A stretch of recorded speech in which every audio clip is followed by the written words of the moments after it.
د ولسي جرګې غړی کمال ناصر اصولي وایي ډاکټر نجیب الله یو هیوادپاله ولسمشر و. سلام، وخت مو بخیر. د ولسي جرګې غړی کمال ناصر اصولي وایي ډاکټر نجیب الله د پاکستان او آی اس آی په مقابل کې ولاړ شخص و.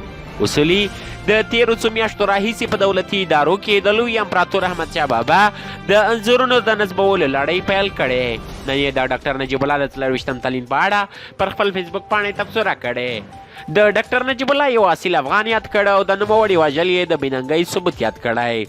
دا چې اصولي لیکي ګرانو هیوادوالو، دا چې زه کابل کې نه یم، نن سهار د یو رسمي 3 ورځني سفر لپاره بیرون د هیواده ولاړم، خو ضروري ګڼم دا چې د ډاکټر صاحب نجیب د خاد د ریاست د دورې په باره کې معلومات نه لرم. زه قاضي نه یم چې قضاوت وکړم، خو د نوموړي د ریاست جمهوري پیل او کار مثبت و. د پاکستان او آی اس آی په مقابل کې درېدل د یو اصیل او هیوادپاله افغان و. د نوموړي په هیوادپالنه کې شک نه و. د نوموړي شهادت د افغانانو په لاس، خو د استخباراتو انتقام اخیستل د یو اصیل او هیوادپاله افغان څخه دا څرګندوي چې هیوادپاله افغانان به تر هغې دولت په شهادت رسیږي کومې چې افغانان د نورو د غلامۍ نه ځانونه نوي خلاص کړي. د یو جمهور رئیس په دغه ډول شهادت او په عمومي څلورلارو کې راځړول د بېننګۍ ثبوت دی. تر بلې ویډیو مو په لوی او بخونکي خدای سپارم. هر چیرې چې یاست تاسې بریا زموږ دعا